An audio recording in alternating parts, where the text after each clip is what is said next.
Wadzuka Yesu kundichitila chifundo, nthawi yondikondera yakwana. Wadzuka Yesu kundichitila chifundo, nthawi yondikondera yakwana. Mwazi wa Yesu kundichitila chifundo, nthawi yondikondera yakwana. Yakwana nthawi, yakwana nthawi, yakwana nthawi yokondweredwa. Ndikulandireni okondedwa omvera konse kumene muli. Heneleke ichale mtumiki wanu believer lero pa 1 April 2024 loleni ndiombe nkora tikwangule timalizitse believer. Timaona ife masiku yawa dziko inagwedezeka. Afrika inagwedezeka, ngakhale kwa mwana wa mzungu kunagwedezeka. Believer, Yesu ndi mfumu. Yesu ndi mfumu. Masautso, mazunzo, zopweteka zimene Khristu anakumana nazo, oyera mtima onse amadzikumbukira zimenezi, kuti tinaferedwa, tinaomboledwa. Ndemu chaka chino ndinanenene sabata yapitayo kuti Mulungu amene alibe chizolowezi. Endi ine Mulungu andidabwisa kwambiri zimene kulumikizika buku la Ekesodo ndi nkhani ya masautso a Yesu kulumikizika. Moti sitinakambene chilichonse tatawerengera chipangano chatsopano. Lero ndikufuna kuti ndimangirire lerolo tilonse mwana Mulungu timangirire subtopic today: Osadandaura za mwala. Haleluya, haleluya, haleluya. Osadandaura za mwala. Believer, Yesu wauka. Yesu wa moyo lelo, wa moyo. Yesu wa moyo lelo timuimbire. Wa Yesu wa moyo lelo, wa moyo lelo, wa moyo lelo timuimbire. Wauka. Wauka. Believer, kumene ine ndinali ku Easter, ku Good Friday, moto na yaka.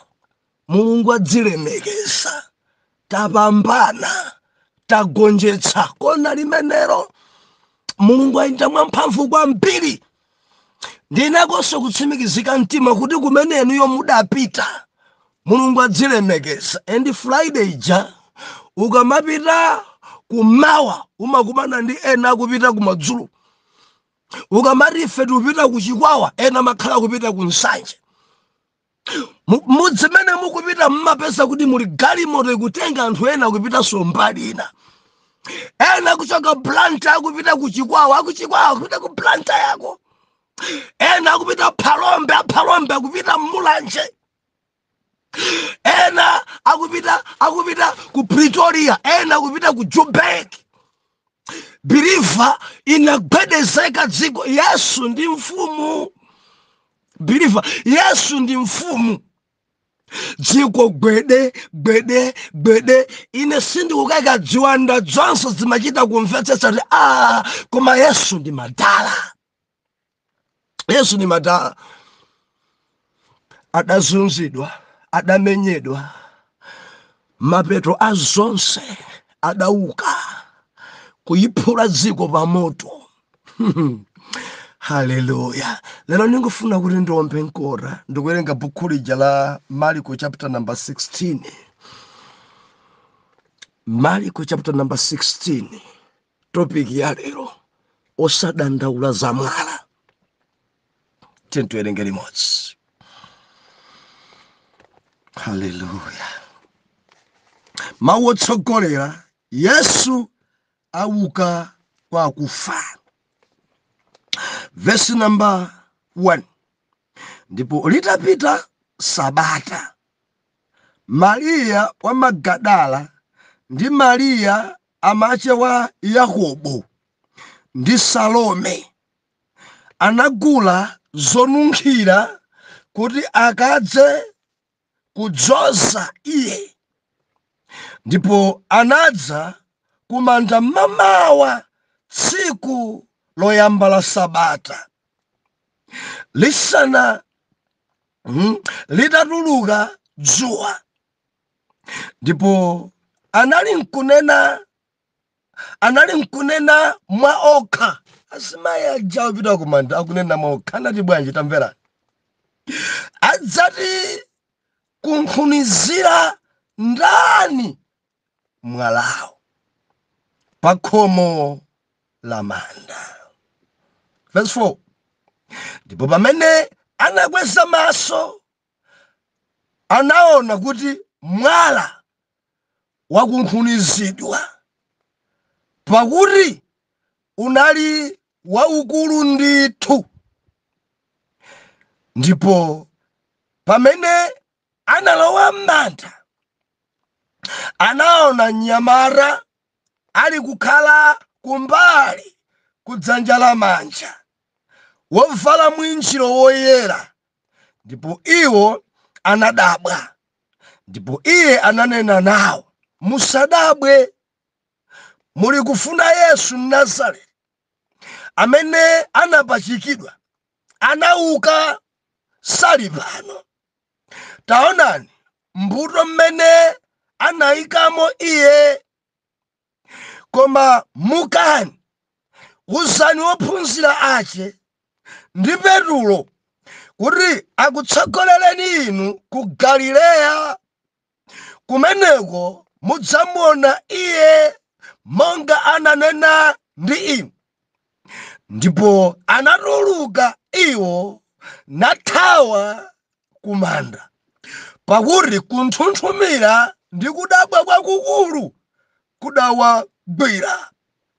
Ndipo sadauza kanthu kwa munthu aliyense, pakuti anachita mantha. Haleluya. Ndineneletu ine, ndineneletu ine, ndineneletu ine, Yesu ndi mfumu ya mafumu. Ndineneletu ine, ndineneletu ine, ndineneletu ine, Yesu ndi loya wa maloya. Ndi loya Yesu, ndi loya, loya uyu, ndi loya wa maloya. Believer, osadandaula zamwala, osadandaula zamwala. Momba nkora mansanga kwambiri believer tamvera.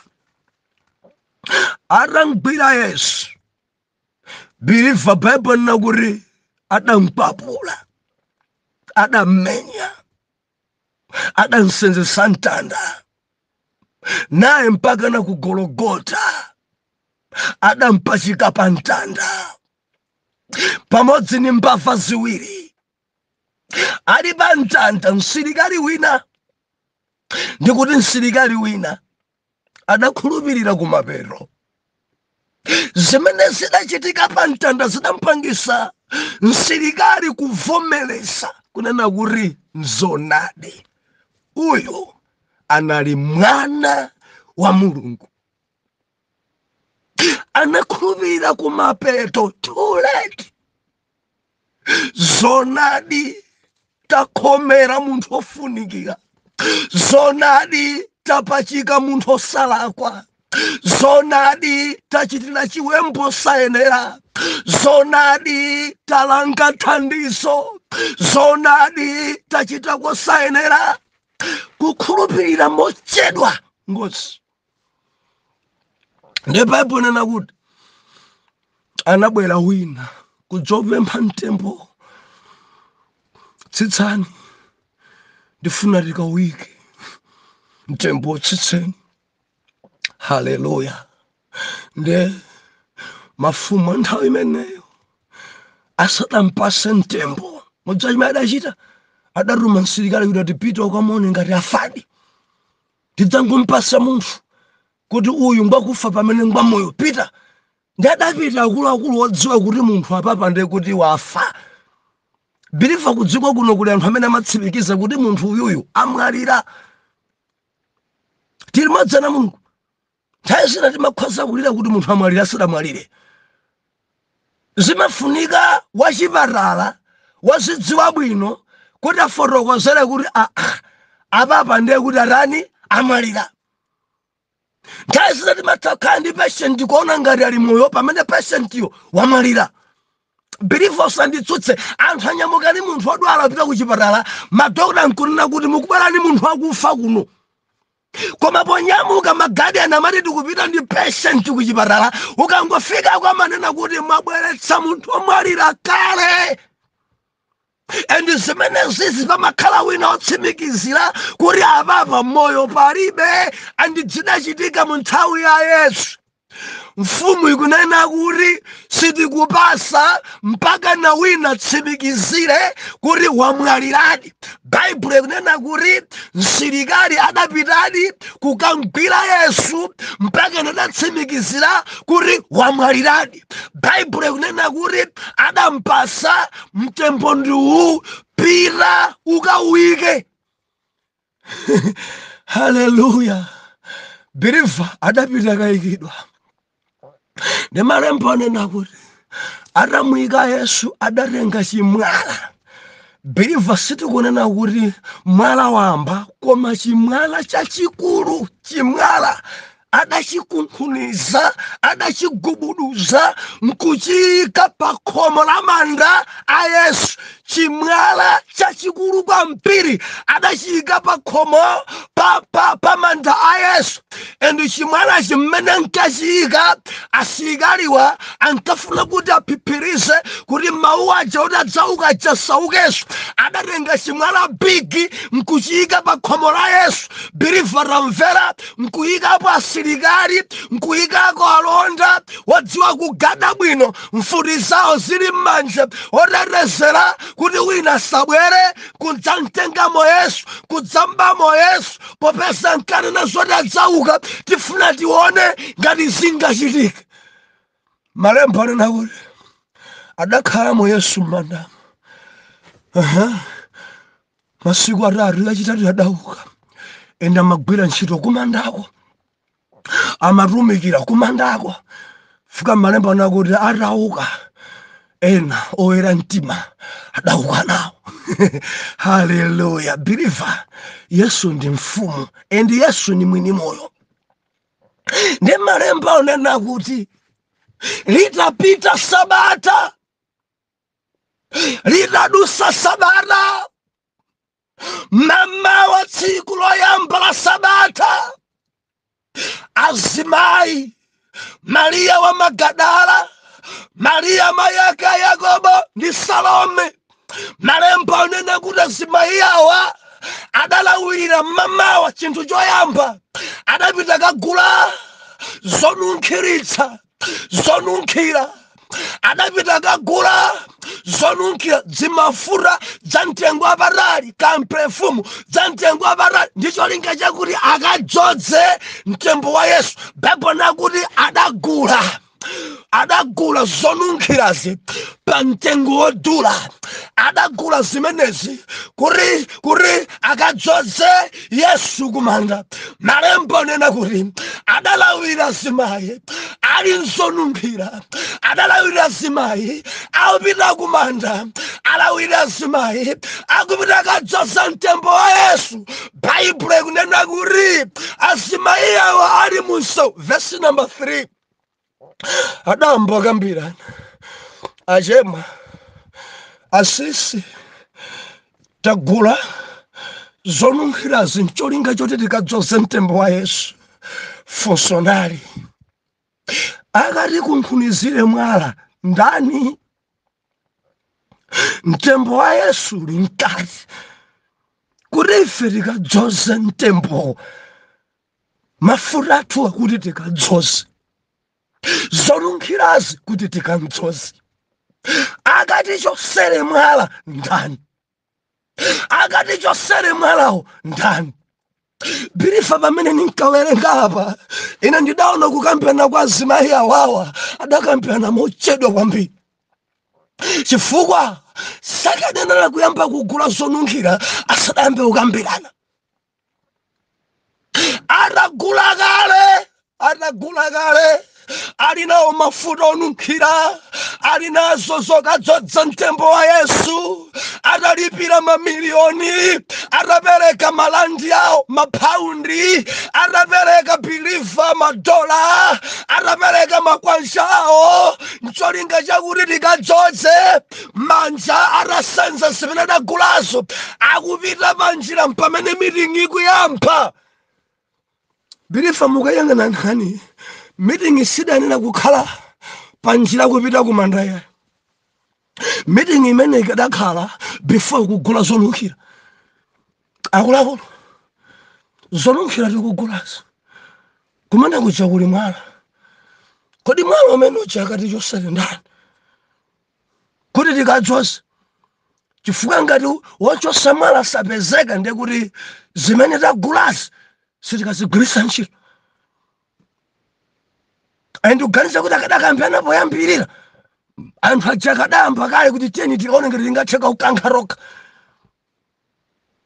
koma malemba anena kuti adali atagula kale number 2 nkuti atalawirira mmamawa dzuwa litatuluka awupita ali pa msewu awupita wakumanja akupita ali zonunkhira akupita kadzodza Yesu akupita wakumanja akupita no awukambirana akati kunkhunizire mwala ndani akati chosere mwala umene ndani akati thandize kuti tikadzoze mtembo mwala akati chosere ndani lero ndikunena kuti wosadandaula za mwala biliva ndikufuna ndikulimbikitse wosadandaula za mwala wosadandaule za mwala kuli mulungu kudziko kuno wosadandaula za mwala kuli yawe kudziko kuno wosadandaula za mwala alipo wokunkhuniza mwala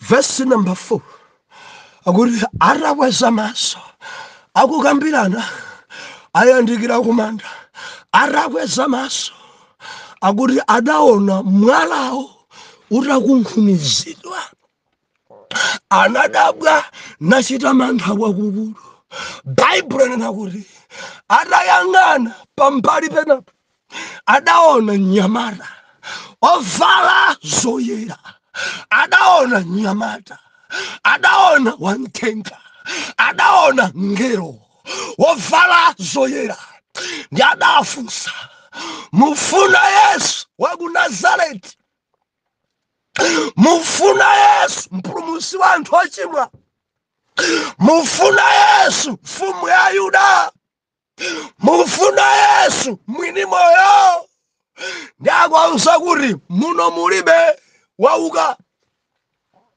bwerani muone malo amene adagona ndi bukuyi anena kuti mudzaone mbuto yake imene mudamuyikamo taonani nsalu zake ndizi taonani pamene adagona ndi apa nyamukani pompano nsanga pitani mukauze ophunzira beliva mthenga uyu ngelo uyu akupereka dongosolo message ipite kwa ndani endisakwauza azimayiwa kuti message mupite mukauze afumu ayi sakwauza azimayi kuti message mukauze president ayi sakwauza azimayiwa kuti message ipitani mukauze gogo anu kauzeni mayi anu kauzeni mbuya anu wamthenga kunena kuti nyamata ovala zoyera nyamata ovala zoyera ngelo akupereka message kwa azimayi nyamukani msanga kauzeni ophunzira ake kamuuzeni Petulo akutsogolereni ku Galileya monga mmene adanenera pitani pitani mukamona konko maso ni maso papapa, pitani mukampenya konko adali muno wauka ngati kunjoza mukanjoza konko, pitani zonunkhira zanu pitani nazo ni konko, koma meseji mukamuse nda ophunzira. Malembo anena kuti azimayi awa adachoka kumanda monthunthumira, adadzazidwa ni mantha akulu, adachoka ndi liwiro kuthawa. Azimayi adathawa anthu ena kumana nawo kwa bwanji akuti sadanene kwa wina aliyense, adasunga chimene adalangizidwa. Ndimafunanlise kwerere muzisunga zimene mwalangizidwa. Ngelo anena kuti meseji ipite kwa ophunzira china Petro, muzisunga ngati azimayi awa. Azimayi awa kundidalisa kwambiri, akumvesera chimene mnyamata ovala zoyera adauza. Sadathamange aleseka usambu yache. Liwiro idapita kwa ophunzira, liwiro adapita kwa Petro, liwiro adathamanga Maria wa Magadala, adathamanga Maria make wa Yakobo, Maria make wa Salome, adathamanga ulendo kwa ophunzira kauza good news. Wauka manda mulibe, wauka mpulumusi, wauka meseji tabwera nayo, wauka kumanda kulibe. Tinali kwa mkaife ndizonunkhira ncholinga tikadzoza mtembo sanunkhe. Tinali kwa mkaife ndizonunkhira kuti tikadzoza mtembo Ambuye Yesu. Takumana naye mnyamata ovala zoyera, takumana naye wa mithenga yakumanda, anena kuti tikudziwiseni kuyenera kukumana naye ndi ku Galileya. Ne mabuku ena manena kuti meseji itapeza china Petro sadapita ku Galileya mwansangala, thamanga sokumanda. Adabweresa meseji ndi azimayi. Muli bwanji azimayi nonse? Zoti Yesu wauka. Meseji adabweresa ndi azimayi. Oyamba kulalikira kuti Yesu wauka, mzimayi adathamanga kamuza Petro, ndi mzimayi amene adalengeza Yesu wauka tikakumane naye ku Galileya. Mzimayi adatumidwa ndi ngelo, pitani mukamuze Petro zimene adanena zija zachitika. Kokumana naye ndi ku Galileya. Adanena ndi mzimayi. Nthawi zambiri zimapolotoko zachipembedzo zikuchedwesani. Anzimayi ayi, anzimayi akhale chete mu mpingo, anzimayi akhale chete mtchalichi. Mumantenga ngati Yesu amangokhala mtchalichi mubasi. Kuntenga Yesu ngati Mulungu okhala mnyumba. Ndikutsimikizireni Mulungu amene timpembedza ife amapezeka pena paliponse, ndipo malo ena alonse achengoera. Mundimveka? Kunyumba kwanu amapezeka, kutchalichi amapezeka, pabwalo amapezeka, kunsika amapezeka, mtauni amapezeka, kumanda amapezeka, kumunda amapezeka. Yesu amene timpembedza ibrifa timayenda naye. Ndemo kamata azimayi akhale chete pamene mthenga adamtuma kuti kauze Petro, kamfotokozere Petro, pita ukanene kwa ophunzira monga mmene adanenera wauka. Bilifa timafuna ndikutsimikizeni, Yesu mwini moyo adayigonjesa imfa. Yesu mwini moyo, Yesu mamuna wa amuna. Yesu adachipusisa chigamulo cha kudziko kuno. Munthu akachimwa mapeto ake kandi ku high court amanena kuti ameneyi aphedwe mnyongeni. Ndiye court anthu amene idagamula ameneyi aphedwe akhomeredwe. Ndadankhomera kumuyika m'manda. Ndiye kuti chigamulo cha padziko pano chata pena ndi mapeto a chigamulo. China chamati kwakhale kundende moyo wako wonse ndi chigamulonso, koma kumapeto kwa zonse ndikuona kuti mnyongeni aphedwe. Ndi adaphedwa nkuyikidwa m'manda ndikudzuka. Ndiye kuti adachipusisa chigamulo cha kudziko. muganiza kuti analiponso msilikali wamphamvu akhoza kumgwiranso muganiza kuti mfumu angabwerenso kuti amgwire atauka kwa akufa adakhala pa dziko pano kwa masiku kwa mawiki padalibe ngakhale mmodzi adanenaso kuti bwanji tikamgwiranso kuti alibe mene anali ku Tiberia kuja anthu adamva aherode adamva apilato adamva asilikali adamva akayafa adamva padalibe ni mmodzi amene anaganizanso kuti tikumvauka bwanji tikamgwiranso ena anabwera dzauza kuti auka mukanene kuti abedwa adamva zodali ku Galileya palibe amene anapita kwaso muzafuwa chani adamalisa chigamulo chawo oloti mgwirenso oloti mmenye oloti mwike manda atipusisa basi adzukabe mene akuonekera mu iye uyu si munthu nzathu iye ndi mulungu kuti mulekeni adamuleka Pilato ndani Herodi adali masorongo asilikali orusa milandu adali masombu kuyanganizana wanse oloti mgwire oloti ntani atipusisa kale apapa ndekuti chigamulo chathu chilibenso mphamvu tingachite njinso tingamgamulenso chachikulu chanji ndicholinga chakuti mwina mwache tioneke tagwira ntchito adaganiza kuti apapa palibenso chathu bilifa ndifuna ndilombe nkora ndifuna ndikulimbikitse usadandaule don't worry osadandaula zamala ndetopikira lero wasadandaula zamwala alipo okukankhira mwala alipo okunkhunisa mwala azimayi adayamba kudandaula awiri atatu pansewu adayamba kudandaula akati chosere mwala nda akakunkhunise mwala nda mafuta tagula zonunkhira tagula akakunkhunise mwala nda akati chosere mwala nda zonse tagulazi malandi taononga akati chosere mwala nda tamvera bilifa alipo okukankhira mwala ndili ndi funso ine kwa inu mudandaulanji nkhawa yanu njotani muli ndi mwala wanji pa moyo wanu ndikunena ndi wina udandaula anke ndi chosere mwala umenewo ndi ndani ena mwala wawo ndi matenda adwalika pasing'anga kwa zipatala ayesayesa adzalephereka chifukwa matenda ngakulu kwambiri afika podandaula angati chosere mwala unda ndikulimbikisa don't worry alipo okukankhira mwala wako mayi wina udandaula chimamuna changa pemphera dololo kupemphera go ledzera champa zochitika zake zombwambwana chimwala bigi mzimayi akudandaula angandikankhire mwala ndani ndikulimbikitse alipo wina amene amakankha mwala azimayi nonse tamverani palibe mzimayi amene angasinthe yekha mamuna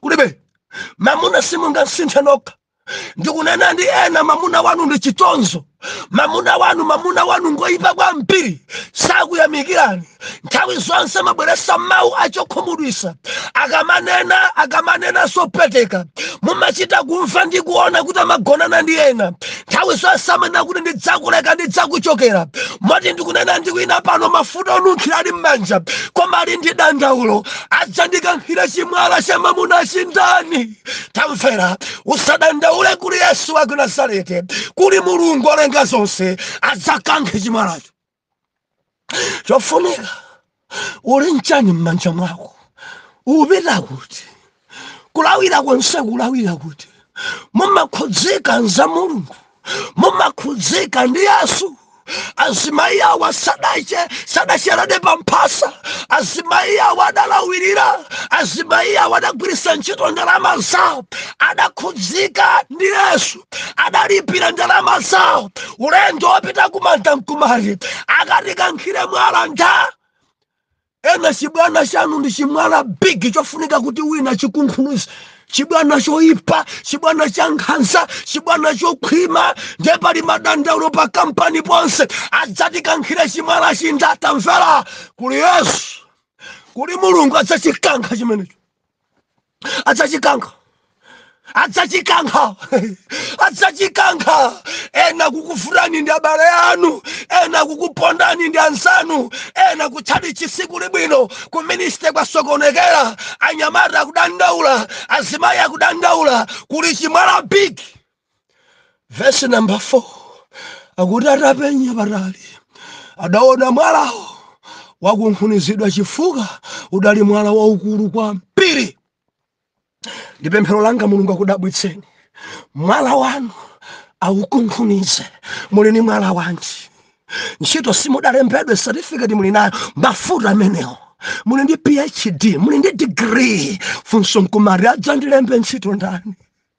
Adzandithandize kulowa mu ofesi ndani? Sukulu ndidapanga ndikukambani mzimayi wina, mzimayi wooneka bwino kwambiri, wopempherawo pa Jehova koma banja sikupeseka, ali mdandaulo. Adzandikankhire mwala unda. Tamvala, kuli Mulungu amene adzakunkhunize chimwala chako chachikulu. Tili ndi miyala yambiri m'mitimamo, miyala yambiri m'mabanjamo, miyala yambiri mzintchitomo, miyala yambiri m'mayikomo, koma tandimvetserani, kuli Mulungu amene amakunkhuniza mwala. Simbali yanu inu, tangogulani zonunkhiritsazo, tangogulani zokanzozazo, tangokonzekesani mtima wanu ukhale pa Ambuye. Ambuye ameneyi adzakunkhuniza mwala wanu. Tipemphere. Atate, m'dzina la Yesu, mwana wanu uyu ali ndi chimwala chachikulu kwambiri, payekha sangathe kuchikankha. Mthandizeni ene chodabwitsa chitike pa iye mpaka na mwalawo ukunkhunizidwe. Mulungu ndikupemphera kuti mwana wanuyu apite akuthamanga, akhale nacho chimwemwe atauona mwala wace utakunkhunizidwa. M'dzina la Yesu, mwana Mulungu wamoyo, woyera mtima tiyankhe kuti amen and amen.